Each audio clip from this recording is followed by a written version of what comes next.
Hey everyone, it's Alexi here from Exile. In this video, I'm going to take you through how investors can make money from your films. And the way I'm going to run this video is to break it down into a few sections. So first, I'm going to take you through just a typical deal structure for a feature film. Second, I'm going to show you how I used to structure my recoupment schedule, and I'll tell you what a recoupment schedule is. Next, I'm going to show you exactly what my recoupment schedule looks like today and how basically money flows back into a project from release all the way through to net profit. Then it's going to get interesting. I'm going to give you a case study of a film that made 8 million at the box office on a budget of 4 million. And I'm going to show you exactly how that film was financed and then how that revenue, that theatrical revenue, flowed back to investors. And it's going to be really enlightening if you've never really looked at a breakdown of a recoupment schedule of a waterfall like this before. It's not one of my films. It's a film where thankfully the data has been published.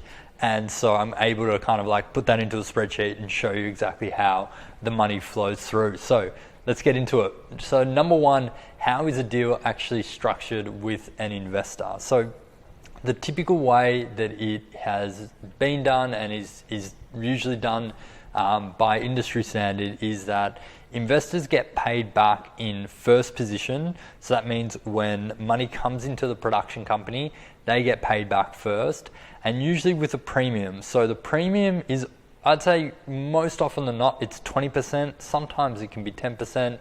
But I would also recommend, if you're wondering, should I do 10% or 20%? I would do 20% because, you know, a 10% return isn't that high for something that is such a high risk investment. And so a good way to entice investors to invest in the film is to give them the potential of a really high return that they can't get out, you know, 10% basically you can get from an index fund. So it doesn't make much sense investing in a film if that's all you're going to get back because of the risk. And then the net profit is split 50-50 between investors and the production company. On the production company side, that net profit is referred to as producer net profit. And within that, as a producer, you can basically decide whether you're going to give any cast, any crew, any of that producer net profit. In some countries like Australia, under the contracts, the cast contracts, they're actually entitled to a share of producer net profit. But basically that's your profit and you can choose how to divvy it up. So that's the basic structure. But you know, between the 120% recoupment of the investor and the net profit, there's a few different stages to get through. And even before the investors recoup, there are other people who are recouping before them. So let's take you through it. On my screen, you'll see, and this is actually a deck from a film that I made a few years ago. It was a documentary that we did. And this was a very basic recoupment schedule that we used. And we were able to use this just because the nature of the film, it was, you know, super low budget. It was documentary. We didn't have any reinvestment, which I'll take you through. So basically the way that we structured the recruitment schedule was the sales agents, they received their commission and their costs first. The production company could recoup any marketing and insurance costs next. Then we had a crew for any deferred fees. On this film, there weren't any deferred fees in the end, but we had that in there in case we needed it. Next, investors would share. That's basically where they would get paid back at 120%, and it was in proportion to how much they'd put in. Then the production company could recoup any approved overages. So if it went over budget, it could recoup that so long as the investors agreed. And then finally, 50% to the investors, 50% to the producers. So a couple of things from this. Number one, it's a pretty basic version of this. So I'm going to take you into the one that I use now, which I think is a much better version of this. But what's interesting, or what's something that I think is worth discussing is, you know, if you have deferred fees, well, where do they go? Do they go before investors or after investors? And one thing to keep in mind is that you decide how this recoupment schedule is going to look. You know, it is really up to you as a producer to decide, you know, if deferred fees are going to come out first or investors are going to come out first. One thing I would say though is that crew, their deferred fees are part of the making of the film. So if those, basically you had to incur those expenses in order to make the product that you're going to sell that investors are going to get the benefit from. And so my view is that crew or any deferred fees should come out before investors, but it is absolutely up to you. Now, once you decide what this recoupment schedule is, and once investors agree to it and they start signing contracts, it's pretty fixed. The only way to then change it is to go back to all of the investors and to get them to agree to any changes that you want to make. So it is very important that you create your recoupment schedule with a lawyer, with an attorney, so that you're doing it properly, and when it's locked in, you have confidence that you're not going to need to go and make changes, because that can be very difficult to do at that stage. So now let's take you through what a recoupment schedule looks like today that I use, and this one is a bit more robust. There's a bit more in here, and I'm going to just take you through what it is. So number one, the first thing that comes out is a collection agent. So if you don't know what a collection agent is, it's basically a third party that you engage as the producer to manage the collection of all the receipts from the distribution of the film, and then it's their job to basically pay everyone in the waterfall. So, on the last example that I showed you, we didn't have a collection agent because it was, like I said, a low budget film. It was my third film. I'd never really worked with one before, but now we tend to work with collection agents. It basically just makes, it also takes a huge workload off the producer. Instead of us having to chase people for payments and then, ask investors for invoices and pay them and work out how much needs to get paid to who, they can just manage all of that. So they take a fee, a commission, they get paid first. Next is any sales agents and distributors. So the companies that are releasing your film, they're going to recoup before investors. So they'll recoup any advances they've put up, any commission, any costs, and any expenses, including like marketing and distribution expenses. Once they've recouped, then the way that I think of it after that is like it's gone from kind of like the marketplace into the production company. So the first thing that we usually have is a clause for the lender of any tax incentive to recoup a shortfall. So if there's a shortfall for whatever reason in the tax incentive, in the money that we've borrowed from a finance company, we want them to be able to recoup from this recoupment waterfall. Next, we get to the private investors. So that's where they recoup at 120%. In this example, this is an Australian film, so we have, there are potentially fees that become due to actors as part of their agreements. Now you can pay those out up front. We usually do that. We usually just pay them at the start. But if you haven't paid for those, that's where that could come out. Then we have any third party or related party equity investors. So that's people like post-production companies that are investing in the film. Rather than have them come out as cash in, at the same time as cash investors, we have them come out afterwards. So after those cash investors. Then we still have the overages and marketing expenses, but you can see in this version it's much further down than it was in the last version. And then finally we split everything 50-50 between the investors and the production company. So that's basically what it looks like today.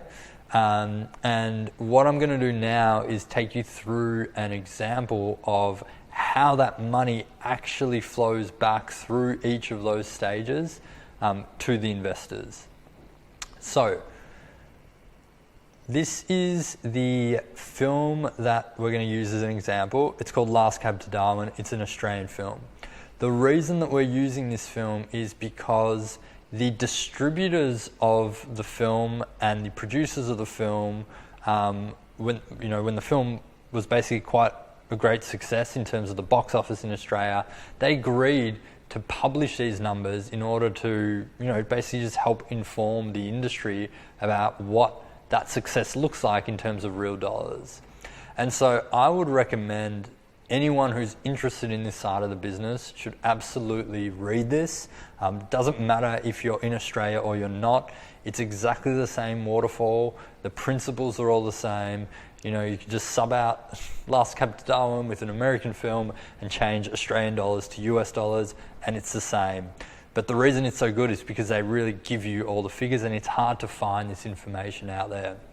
So if you want to find it, you can just Google Screen Australia Last Cab to Darwin, and I'm sure it'll come up in the search results. So let's go through the finance plan and then the recoupment of the film. So, finance plan. If you've seen one of the videos that I've published on a finance plan, you'll be familiar with this document. If you haven't, I would check that out. Basically runs you through this document, how to put it together, what it all means, and how you can use it for your film. So, the finance plan for this film was, so we start with a $4 million budget. 320,000 of that is qualifying production expenditure. So, you know, that usually excludes contingency and it excludes finance costs, and there are some other costs, but those are the two main ones. So how was this film financed? Well, a local distributor put up a $200,000 MG. An international sales agent put up an $80,000 MG. So there was $280K coming from the marketplace. Now, you can see that actually only amounts to 7% of the total budget, right? So it's not a big figure. And the reason for that, I think, with this particular example, is because it was an Australian film with Australian cast. I think that it wasn't an obvious international sell, it wasn't an obvious international proposition, and so that's why they didn't get a really big, you know, MG from an international sales agent. That's not to say though that a different film couldn't command a much higher MG, and in fact there are plenty of examples of films that have. So next we're going to go down to the tax incentive. So in this case it's the 40% producer's offset, which is available in Australia. So 40% of 3.2 mil is 1.28 mil. They received production investment from Screen Australia. So the main funding body in Australia provided 1.4 mil. A state agency provided a grant of 200,000, and then they raised $822,000 privately. So again, an interesting percentage to look at is the private made up about 20%, and I think that that's pretty common. Like anywhere from around 10 to 20% is what it's basically what the private equity component is going to be on a film like this. If you're making a low budget film, usually that private equity component is larger. And again, the reason is, you know, if you're working on a low budget film, there are less obvious components of the film that are going to sell, right? You don't have big actors in the film, and so you're going to need more private equity to finance the film. You know, if this had a big international A-list actor, you'd be expecting to see a much bigger MG up here, and that would allow for smaller amount of private equity. So that's how the film was financed. Now let's have a look at the recoupment. I'll just update this so no one's confused. So this is where it gets really interesting. So how do investors make money from a film? How do they turn a profit? Well, let's have a look. So here is the box office that the film made. So when you ever see a reporting of a box office figure, this is what it is. It's a gross box office. From there, what has to be deducted is any sales tax. So in Australia, we have a 10% goods and services tax. So that 8 million isn't 8 million plus the tax, it's 8 million including the tax. So when you take out 10%, that gets you to 7.2 mil. So already you've lost 800K just to tax. The next thing is the exhibitors are going to take their commission. So that's the cinemas.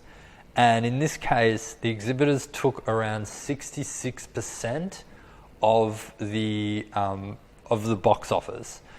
And so this can change country to country. In the US, it might be closer to 50%, but you can see that a big chunk of that money then is just bang with the cinemas, with the exhibitors. So that leaves us with 2.448 million in terms of revenue to distribute.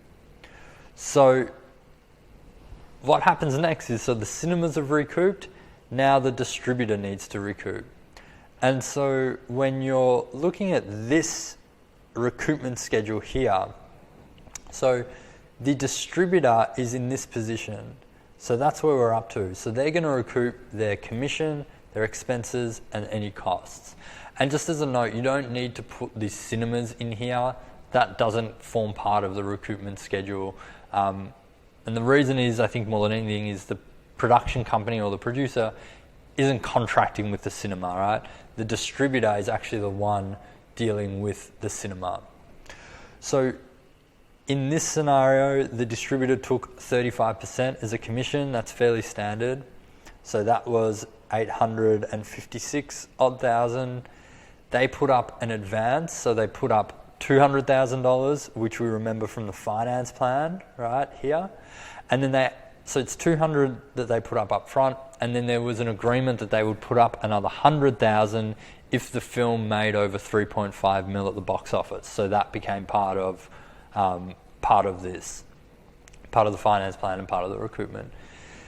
Then in order to hit 8 million at the box office, the distribution company had to put up 1.3 million in P&A, print and advertising. So where does that leave us? Well, that leaves us at pretty much break even. Now, this calculation here might be a little bit off either way, but the end result of the numbers and of the article is that at the end of theatrical, it was essentially break even.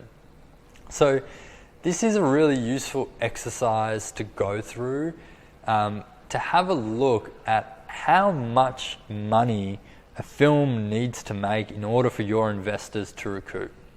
So, this film was made on a budget of 4 million. The private equity was only 800,000. It made 8 million, and they still didn't recoup from that figure. So where do they recoup, or how do they recoup? Well, as you probably know, or as you might know, a strong theatrical run is a really good indicator of the revenue that's going to come in from home entertainment, ancillaries, and those other revenue streams that are available. So in the article, the distributor says that they expect about another $1 million to come in from these other revenue streams over the period of the license, which is about 15 years. Now, most of that is going to come up front because usually you have like a big peak and then a long tail. That's usually how the revenue is distributed. But it's going to take that whole time for the full $1 million to come in. So let's have a look at that. So let's say it's $1 million. You lose, again, 10% to tax. So you've got 900K to distribute. Let me just update this so no one gets confused. The distributor's going to take their commission. Now, I've got it in as 35%, but for most of the home entertainment rights, a distributor is actually going to take 50%. So they very well could take 50% of that, not 35, but I don't know what that deal's like. It's not mentioned in the article. But that would leave the production company with 585,000, and that would go to the investors. So at that point, the investors still actually haven't recouped. So they've put up 20% of the budget. The film's made 8 million at the box office, but they still haven't recouped their investment in full or with the premium. So the only way that they could recoup after this is A, it makes more money from home entertainment that maybe they initially projected, which is possible. The other way would be that it performs internationally. And through the revenue that the film generates internationally, the investors then recoup their money and hopefully at a premium. But as you can see, you know, even if it made another few $100,000 internationally, that's still not going to leave much by way of, let's go back to the recoupment schedule, you know, they might recoup at 120%, but as the producers, your net profit is all the way down here. So this just demonstrates how difficult it is for your film to turn a profit, and how when you're thinking about the budget of your film, how much private investment you're going to try and raise, part of that thinking needs to be looking at these figures here, looking at a recoupment schedule and thinking, how much can this film make, right? And what does that look like in terms of the net result for the production company?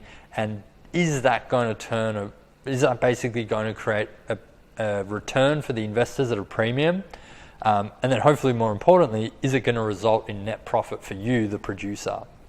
And I think this is really eye-opening, because it just shows really how much of a jackpot industry we're working in. You know, if your film doesn't really exceed all expectations, it's very hard for you to generate, the film to go into the black, you know, to go into a net profit, and for you to be just collecting royalties from that film for the rest of your life. You know, that's hopefully what everyone is striving towards, but it's very difficult to do that. And so this is really just an enlightening exercise to show you, how money is returned, how investors can turn a profit, but also how well a film has to perform for it to turn a profit. And then of course, how you can start thinking about, well, how much private investment should you be raising for your particular film? So that's it for this video. If you like the video and if you like this breakdown of like how these films made money, I'd love to know, because I can do some digging, and I know that there are other films out there that do disclose some of their numbers, so we can run some more of these and really get start looking at some different films and the type of money that they made and how investors might have recouped. If you liked it, hit the like button, subscribe to the channel, and I'll see you on the next video.